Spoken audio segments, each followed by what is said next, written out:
स्वागत है आपका दोस्तों बिहार न्यूज में। मैं हूं फिरदौस गनी और आप देख रहे हैं केडीवी लाइव। दोस्तों आज हो चुका है 23 जनवरी 2026। तो आज की पूरे बिहार की टॉप न्यूज लेकर आए हैं आपके लिए। वीडियो शुरू करने से पहले आपसे एक रिक्वेस्ट है कि अगर आप पहली बार इस चैनल पर आए हैं तो इस चैनल को सब्सक्राइब करके बेल आइकन को प्रेस कर दीजिए और साथ ही साथ वीडियो को लाइक कर दीजिए, अपने दोस्तों के साथ शेयर भी कीजिए। तो चलिए चलते हैं आज की खबरों की ओर। दोस्तों आज बिहार न्यूज़ की शुरुआत तो करेंगे ही, लेकिन उससे पहले आपको बता दूं कि आप लोग वीडियो तो पूरी देख लेकिन चैनल को सब्सक्राइब नहीं करते हैं, तो कृपया करके आप लोग इस चैनल को सब्सक्राइब कर दीजिए इसी तरह की खबरें देखने के लिए। अगर आप एक बार सब्सक्राइब कर देंगे तो रोज़ इसी तरह की खबरें देख सकते हैं। अगर आप सब्सक्राइब कर लिए हैं तो सब्सक्राइब मत कीजिए, नहीं किए तो कर लीजिए। तो चलिए चलते हैं खबरों की ओर। तो आज की खबरों के बारे में बात करें तो बिहार में जमीन से जुड़े विवादों को जल्द ही निपटाने के लिए सरकार ने बड़ा कदम उठाया है। जहां एक रिपोर्ट के मुताबिक बिहार में अब 37 दिनों का महाअभियान चलाया जाएगा, जिसमें जमीन के राजस्व मामले की ऑन स्पॉट यानी कि मौके पर ही सुनवाई होगी।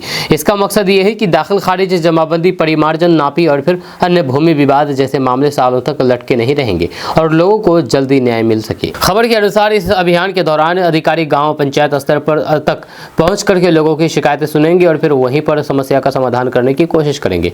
इससे आम लोगों को बार बार अंचल कार्यालय, प्रखंड या फिर जिला ऑफिस के चक्कर नहीं काटने पड़ेंगे। साथ ही साथ जिन मामलों में कागजात पूरे हैं उनका निपटारा मौके पर ही किया जाएगा, ताकि लंबित मामलों की संख्या कम हो।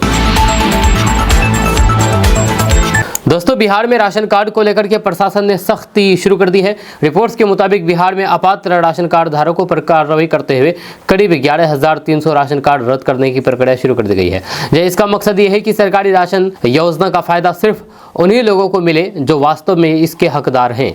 खबर के अनुसार जांच में ऐसे कई राशन कार्ड धारक सामने आए हैं जो नियमों के हिसाब से अपात्र नहीं थे और फिर भी उनका कार्ड चल रहा था। कहीं एक परिवार में गलत तरीके से कार्ड बने मिले तो फिर कहीं पर आए और फिर स्थिति छुपा करके लाभ लिया जा रहा था।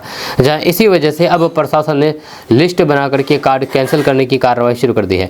कुल मिलाकर के ये कदम सरकार की योजनाओं में पारदर्शिता लाने और फिर फर्जीवाड़े रोकने के लिए उठाया गया है। अगर किसी का राशन कार्ड गलती से कैंसिल हो जाए तो फिर लाभुक अपना डीलर, प्रखंड कार्यालय, आरटीपीएस केंद्र में जाकर के कागजात के साथ शिकायत दर्ज करके सुधार भी करवा सकते हैं। दोस्तों बिहार में वीआईपी सुरक्षा व्यवस्था को लेकर के बड़ा बदलाव किया गया है। रिपोर्ट्स के मुताबिक अब तेजस्वी यादव की सुरक्षा कम कर दी गई है, जबकि दूसरी तरफ कुछ नेताओं की सुरक्षा बढ़ा दी गई है। इस फैसले के बाद राजनीतिक हलकों में चर्चा तेज हो गई है और इसे बिहार की राजनीति में बड़ा उलटफेर माना जा रहा है। खबर के अनुसार पहले तेजस्वी यादव को उम्दा हाई लेवल सुरक्षा मिली हुई थी, लेकिन अब उनका सुरक्षा घेरा घटा दिया गया है। वहीं पर केंद्रीय मंत्री ललन सिंह और बिहार सरकार के मंत्री मंगल पांडे को जेड कैटेगरी सुरक्षा दी गई है। जेड सुरक्षा मिलने का मतलब होता है कि इन नेताओं के लिए सुरक्षा व्यवस्था पहले से ज्यादा कड़ी कर दी गई है। कुल मिलाकर के ये बदलाव सुरक्षा एजेंसियों की थ्रेट रिपोर्ट और फिर समीक्षा के आधार पर किया गया बताया जा रहा है। वीआईपी सुरक्षा में ऐसे बदलाव अक्सर सुरक्षा आकलन के हिसाब से होते हैं, लेकिन बिहार में ये मुद्दा राजनीतिक भी बन सकता है क्योंकि तेजस्वी यादव विपक्ष के सबसे बड़े चेहरे हैं। दोस्तों Ranji trophy plate group final में बिहार टीम ने शानदार शुरुआत की है। जहां एक रिपोर्ट्स के मुताबिक कप्तान शकीबुल गनी के बेहतरीन शतक की मदद से बिहार ने पहले दिन ही 300 रन का आंकड़ा पार कर लिया। इससे बिहार टीम इस बड़े मुकाबले में मजबूत स्थिति में आ गई। खबर के अनुसार बिहार के बल्लेबाजों ने पहले दिन शानदार संयम और फिर धैर्य दिखाया। खास करके कप्तान शकीबुल गनी ने जिम्मेदारी लेते हुए टीम को संभाला और फिर शानदार शतक जड़ दिया। जहां उनकी इस पारी की वजह से बिहार का स्कोर तेजी से आगे बढ़ा और फिर टीम ने विरोधी गेंदबाजों पर दबाव बना लिया। कुल मिलाकर के बिहार की शुरुआत काफी मजबूती रही। पहले दिन 300 प्लस रन बनाकर के बिहार ने फाइनल मैच में अपनी पकड़ मजबूत कर ली। अब दूसरे दिन टीम की कोशिश यही रहेगी कि बड़े स्कोर तक पहुंचे ताकि विपक्षी टीम पर मैच की शुरुआत से ही दबाव बना रहे। दोस्तों बिहार के गरीब और फिर ज़रूरतमंद परिवारों के लिए बड़ी खुशखबरी सामने आई है। एक रिपोर्ट्स के मुताबिक बिहार के करीब 12 लाख परिवारों को जल्द पक्का घर मिलने वाला है। जिन लोगों के पास अभी तक रहने के लिए अपना अस्थायी मकान नहीं है, उनके लिए ये योजना सपनों का घर जैसी साबित हो सकती है। खबर के अनुसार ये घर प्रधानमंत्री आवास योजना और फिर बिहार सरकार की आवास योजनाओं के तहत दिए जाएंगे। जब सरकार का लक्ष्य है कि बेघर और फिर कच्चे घरों में रहने वाले परिवारों को चरणबद्ध तरीके से पक्का मकान उपलब्ध कराया जाए। इसके लिए लाभार्थियों की पहचान लिस्ट तैयार करना और फिर वेरिफिकेशन की प्रक्रिया भी तेजी से चल रही है। कुल मिलाकर के ये पहल बिहार में गरीब परिवारों की जिंदगी बदलने वाली है।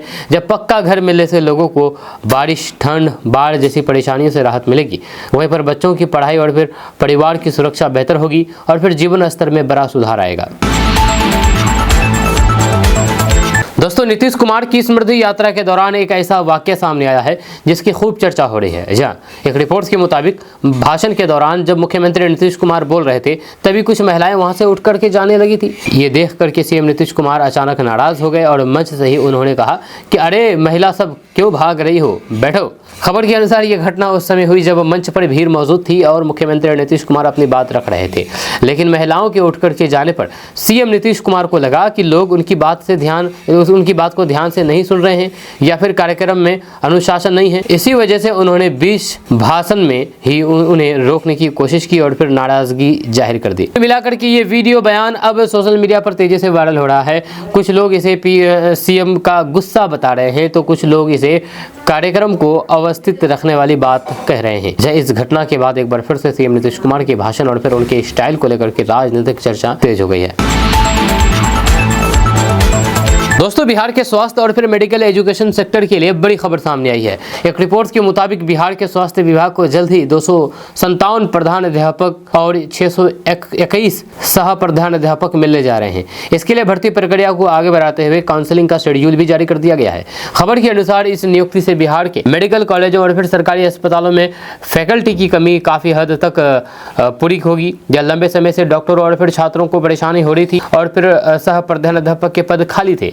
नई नियुक्तियों के बाद पढ़ाई की गुणवत्ता, ट्रेनिंग सिस्टम और फिर इलाज की व्यवस्था तीनों में सुधार होने की उम्मीद है। कुल मिलाकर के ये बहाली बिहार के लिए बहुत अहम मानी जा रही है। जो काउंसलिंग शेड्यूल जारी होने के बाद अब चयन प्रक्रिया और तेजी से पूरी होगी और फिर आने वाले समय में मेडिकल कॉलेजों में शिक्षकों की संख्या बढ़ने से स्वास्थ्य व्यवस्था को मजबूती मिलेगी। दोस्तों, गणतंत्र दिवस के मौके पर बिहार में एक बहुत खास और प्रेरणादायक पहल होने जा रही है। एक रिपोर्ट्स के मुताबिक इस बार बिहार की एक बेटी एक दिन के लिए मुखिया बनेगी और पूरे पंचायत की जिम्मेदारी संभालेगी। इस खबर में नायक फिल्म वाले अंदाज से जोड़ करके बताया जा रहा है।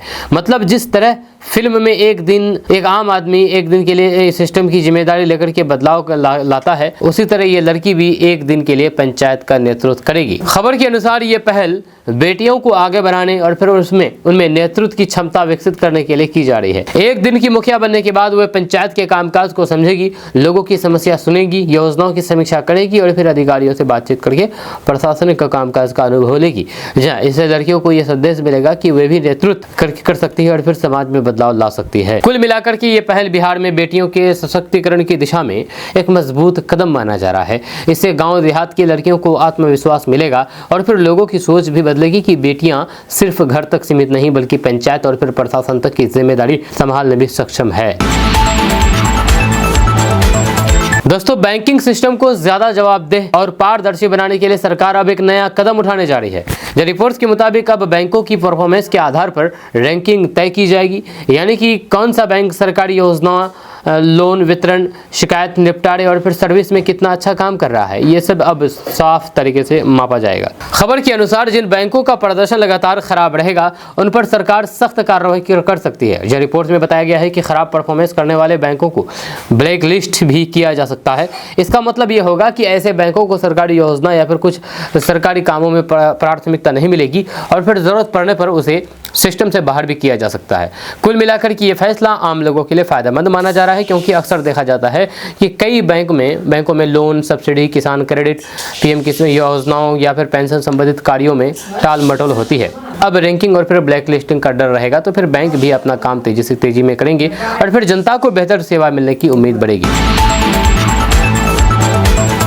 दोस्तों बिहार में कानून व्यवस्था को लेकर के डिप्टी सीएम सम्राट चौधरी का बड़ा बयान सामने आया है। रिपोर्ट के मुताबिक सम्राट चौधरी ने साफ कर दिया है कि बिहार पुलिस को अब फ्री हैंड दिया गया है, यानी कि अपराधियों के खिलाफ पुलिस को पूरी तरह से छूट मिलेगी और फिर अब कार्रवाई में किसी तरह की ढील नहीं बरती जाएगी। खबर के अनुसार सम्राट चौधरी ने कहा कि पुलिस अब अपराधियों का ऑन द स्पॉट हिसाब करेगी। मतलब अगर कहीं अपराध गुंडागर्दी या फिर कानून तोड़ने की कोशिश करेगी तो फिर पुलिस मौके पर ही सख्त कदम उठाएगी। सरकार का साफ संदेश साफ है कि अब बिहार में अपराधियों के लिए कोई जगह नहीं होगी और फिर पुलिस कार्रवाई करने में पूरी तरह से स्वतंत्र है, आजाद है। कुल मिलाकर के सरकार अब अपराध पर नियंत्रण के लिए सख्त नीति अपनाने के मूड में है। ऐसे बयान से साफ संकेत मिलता है कि आने वाले दिनों में बिहार में अपराधियों के खिलाफ बड़ा अभियान और तेज पुलिस कार्रवाई देखने को मिल सकती है। दोस्तों राशन कार्ड को लेकर के एक जरूरी अपडेट सामने आया है। एक रिपोर्ट्स के मुताबिक अब आधार अपडेट करवाने को लेकर के नए आदेश आ गए हैं। खास बात यह है कि एक तय उम्र के बच्चों का आधार अपडेट निःशुल्क यानी कि फ्री किया जाएगा, जिससे माता पिता को बार बार पैसे खर्च नहीं करने पड़ेंगे। यह खबर के अनुसार बच्चों के आधार में उम्र बढ़ने के साथ बायोमेट्रिक अपडेट जरूरी हो जाता है, यानी कि फोटो, फिंगरप्रिंट और आइरिस। इसी को ध्यान में रखकर के सरकार UIDAI की तरफ से ये व्यवस्था की गई है कि बच्चों की एक उम्र सीमा में होने वाला ये अपडेट फ्री में किया जाए, ताकि आगे स्कूल एडमिशन, छात्रवृत्ति, बैंक अकाउंट, राशन कार्ड और फिर सरकारी योजना में कोई परेशानी ना हो। कुल मिलाकर के अगर आपके पास ऐसे बच्चे हैं तो फिर ये खबर आपके लिए बहुत काम की है। दोस्तों पीएम किसान सम्मान निधि योजना में कई बार नाम कटने, किस्त रुकने या फिर लिस्ट में नाम ना दिखने की समस्या हो जाती है।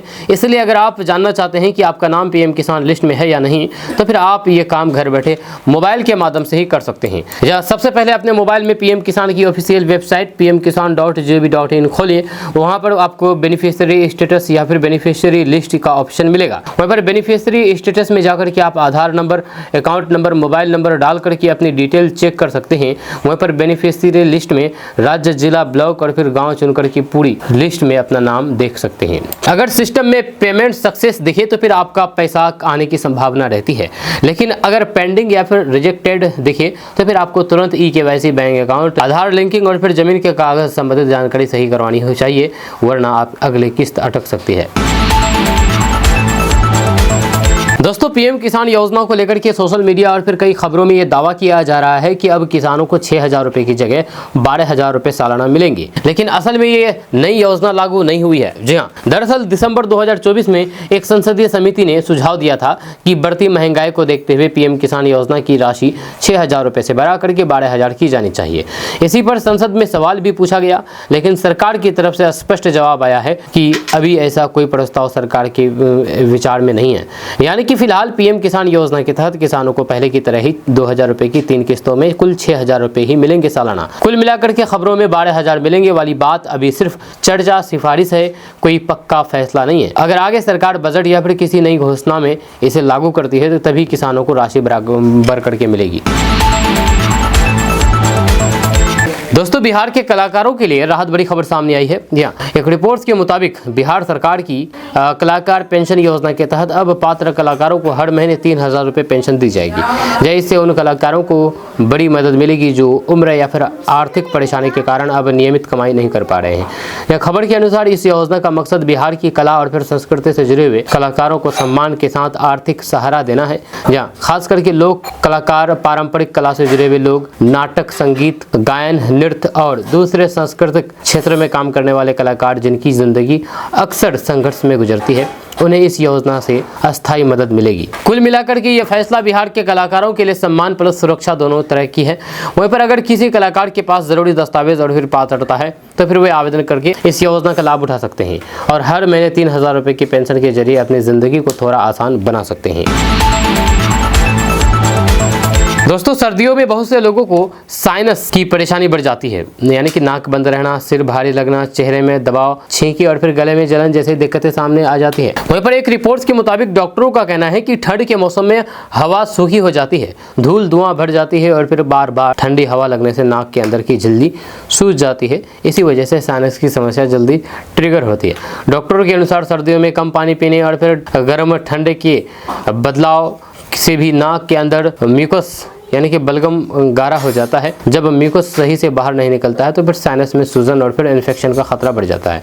ऐसे में सिर दर्द, नाक से पानी, गारा, बलगम और आंखों के आसपास दर्द और फिर थकान जैसी परेशानी बढ़ सकती है। वहीं पर बचाव के लिए डॉक्टर सलाह देते हैं कि सर्दियों में भाप लेना, पर्याप्त गुनगुना पानी पीना, धूल धुएं से बचना, बाहर निकलते समय नाक को ढक करके रखना और ठंडी चीजें कम करना चाहिए। अगर समस्या बार बार हो रही हो या फिर तेज सिरदर्द बुखार हो तो फिर लापरवाही ना करें और डॉक्टर से जरूर जांच कराएं।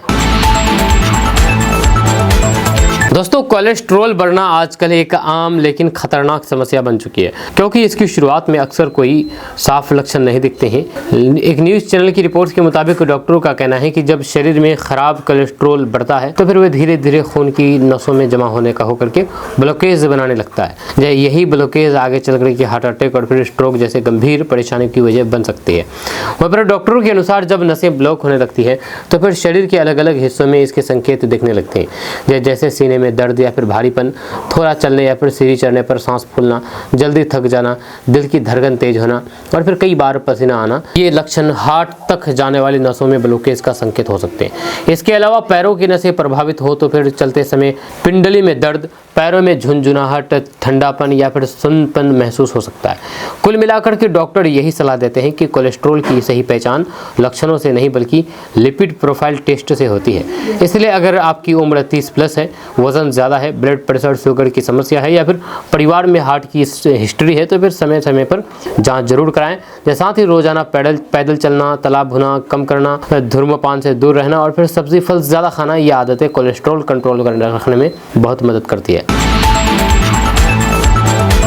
दोस्तों, मोकामा के बाहुबली नेता और फिर पूर्व विधायक अनंत सिंह को लेकर के बड़ी खबर सामने आ रही है। रिपोर्ट्स के मुताबिक एक केस में सबूतों के अभाव में यानी कि साक्षी न मिलने के चलते अनंत सिंह को बरी कर दिया गया।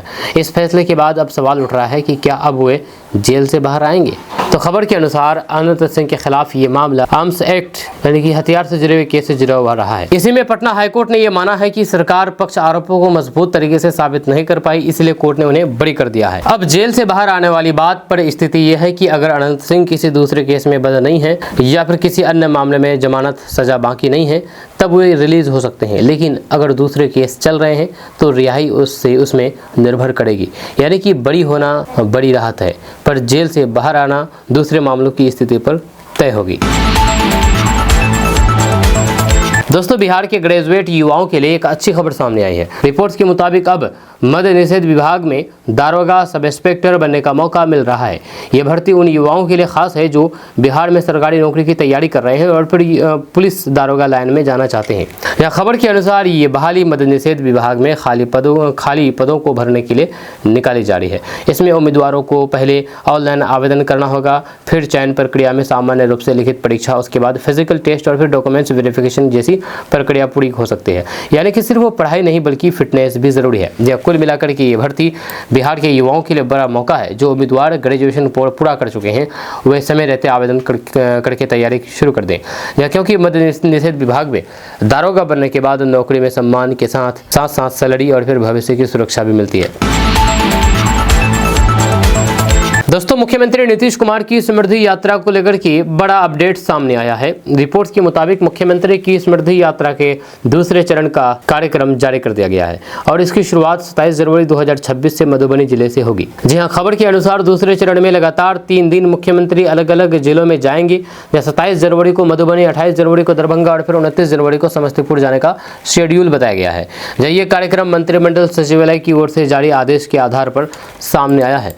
जब कुल मिलाकर के समृद्धि यात्रा के दूसरे चरण में भी मुख्यमंत्री विकास योजनाओं की समीक्षा, जनसंवाद और फिर प्रशासनिक तैयारियों का जायजा लेंगे। इस दौरे के दौरान जिले के अधिकारियों को पूरी तैयारी रखने और योजनाओं की प्रगति रिपोर्ट्स के साथ मौजूद रहने के निर्देश दिए गए हैं। दोस्तों, जेडीयू के अंदर कुछ नेता ऐसे हैं जिनका पार्टी में बहुत मजबूत दबदबा माना जाता है। एक रिपोर्ट्स के मुताबिक वे कद्दावर चेहरा है जिनकी संगठन और फिर चुनावी वोट बैंक पर पकड़ इतनी मजबूत है कि खुद सीएम नीतीश कुमार भी इनके प्रभाव को नजरअंदाज नहीं करते। यह खबर के अनुसार जेडीयू की रणनीति सिर्फ सत्ता चलाने तक नहीं है बल्कि उसमें सोशल इंजीनियरिंग और दोस्तों, बिहार में भी एक ऐसी जगह है जो लोग मिनी थाईलैंड कहने लगे हैं। ये जगह भागलपुर जिले के कहलगांव इलाके में गंगा नदी के बीच मौजूद एक चट्टानी आइलैंड है जो दूर से देखने पर इसका नज़ारा बिल्कुल भी किसी विदेशी बीच या फिर आइलैंड जैसा लगता है, इसलिए इसे ऑफ बीट और यूनिक टूरिस्ट डेस्टिनेशन माना जा रहा है। खबर के मुताबिक गंगा के बीच इस आइलैंड पर 3 पहाड़ियां हैं जिनका नाम शांति बाबा पहाड़, बंगाली बाबा पहाड़ और फिर पंजाबी बाबा पहाड़ बताया गया है। ये तीनों पहाड़ियां गंगा के पानी के बीच बिल्कुल भी अलग ही लुक देती है, जिसकी वजह से यहाँ पर फोटो वीडियो बनाने वाले लोग भी खूब पहुँचने लगे हैं। रिपोर्ट में बताया गया है कि यहाँ की खास बात सिर्फ पहाड़ियाँ नहीं बल्कि डॉल्फिन दिखना भी है, जो इस जगह को और भी खास बना देता है। जहाँ पर्यटक आमतौर पर राजघाट या फिर बटेश्वर घाट से नाव लेकर के इन पहाड़ियों तक पहुंचते हैं और गंगा के बीच इस खूबसूरत नज़ारे को एंजॉय करते हैं। कुल मिलाकर के अगर आप बिहार में ही किसी थाईलैंड जैसी जगह का अनुभव करना चाहते हैं तो फिर कहलगांव का ये गंगा वाला आइलैंड एक ज़बरदस्त ऑप्शन है आपके लिए। दोस्तों, बिहार के गेहूं किसानों के लिए एक राहत वाली खबर सामने आई है।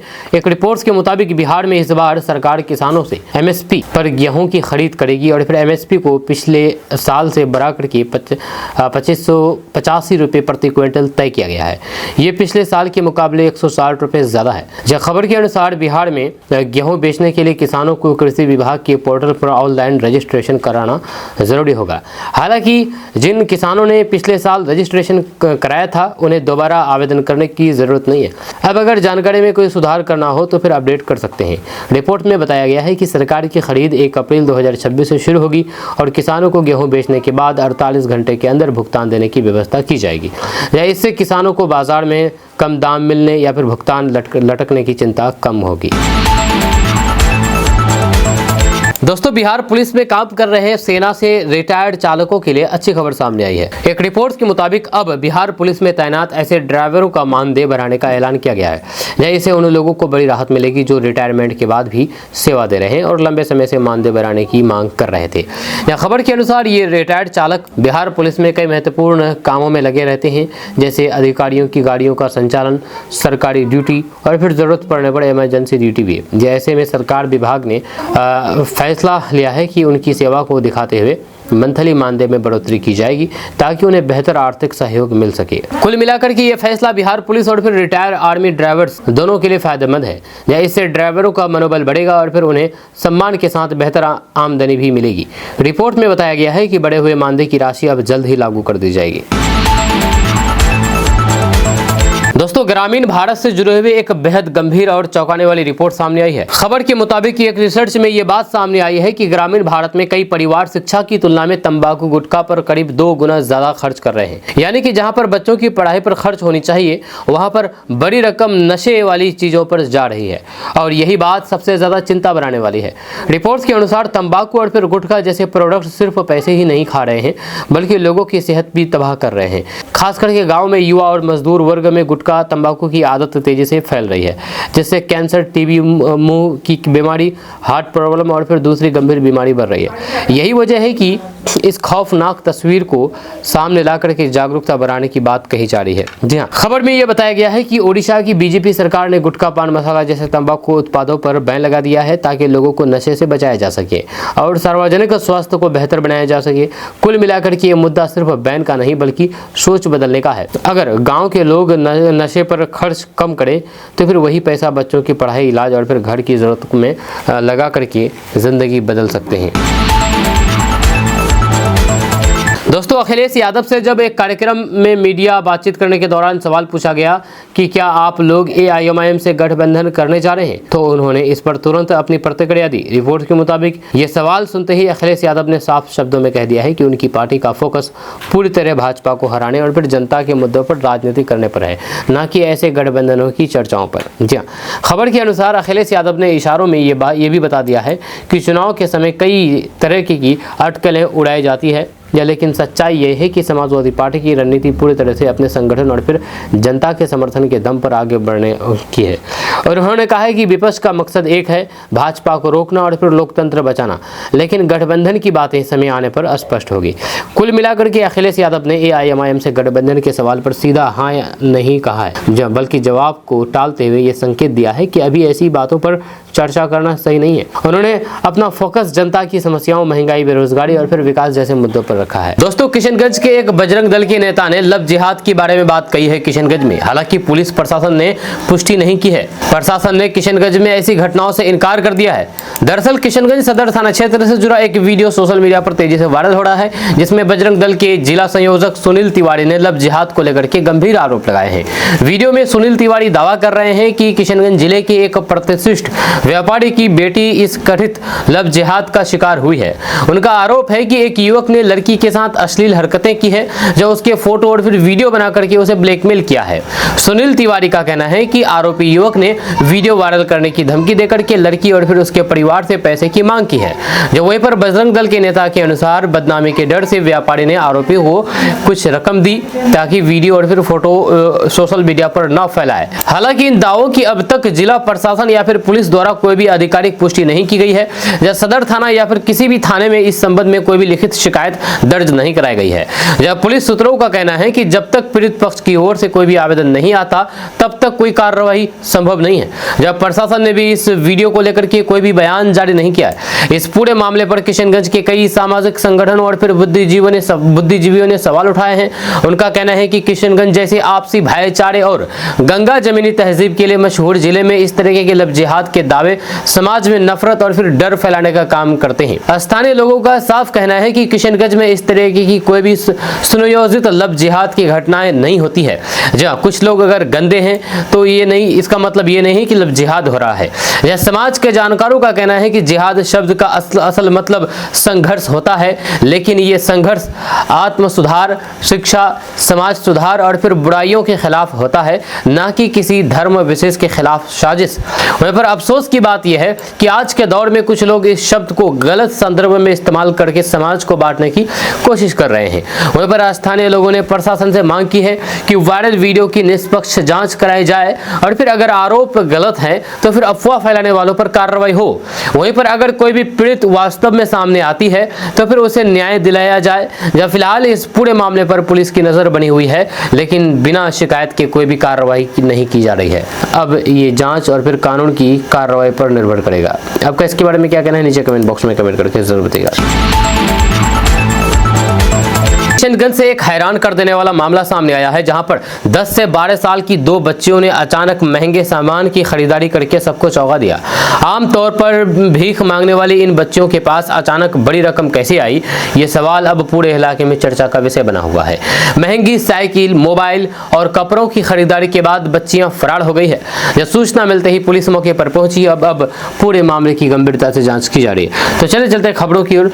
तो आपको बता दूं कि किशनगंज सदर थाना क्षेत्र के पश्चिम पाली इलाके में बुधवार को एक अजीबोगरीब और रहस्यमयी मामला सामने आया। यहां पर 10 से 12 साल की दो बच्चियों को अचानक बड़ी रकम के साथ, यानी कि मोटा पैसा रुपए के साथ देखा गया, जिसके बाद बच्चियां महंगे सामान की खरीदारी शुरू कर दी। इस घटना ने स्थानीय लोगों और फिर दुकानदारों को हैरान कर दिया। स्थानीय दुकानदारों के मुताबिक दोनों बच्चियों ने पहले 2 नई साइकिलें खरीदी, इसके बाद उन्होंने एक मोबाइल फोन भी खरीदा। यही नहीं, बच्चियां एक मॉल में जाकर के कपड़े भी खरीदती नजर आई। इतनी कम उम्र में इस तरीके की महंगी खरीदारी देख करके दुकानदारों को शक हुआ। इलाके के लोगों का कहना है कि ये बच्चियां अक्सर सड़कों पर भीख मांगते हुए दिखाई देती थी। अचानक उनके पास इतनी बड़ी रकम कहां से आई, ये सवाल उठने लगा है। संदेह होने पर स्थानीय लोगों ने इसकी सूचना सदर थाना पुलिस को दी। इसके बाद कुछ लोगों ने बच्चियों को रोक करके पूछताछ शुरू कर दी। जब उनसे पैसे के बारे में सवाल किया गया तो फिर बच्चियां घबरा गई। पूछताछ के दौरान बच्चियों ने कोई भी संतोषजनक जवाब नहीं दिया और मौका पाकर के अपनी नई साइकिलें वहीं छोड़ करके फरार हो गई। इसके बाद इलाके में अफरा तफरी मच गई। सूचना मिलते ही सदर थाना पुलिस की टीम मौके पर पहुंची। पुलिस ने घटनास्थल से दोनों नई साइकिलें जब्त कर ली है। तलाशी के दौरान पुलिस को 2 नए मोबाइल फोन, नए कपड़े और एक बैग से 500 रुपए नगद भी बरामद हुए हैं। इन सभी सामानों को जब्त करके थाने ले जाया गया। वहीं पर सदर थाना अध्यक्ष अभिषेक रंजन ने बताया है कि मामला बेहद गंभीर है और इसकी गहन जांच की जा रही है।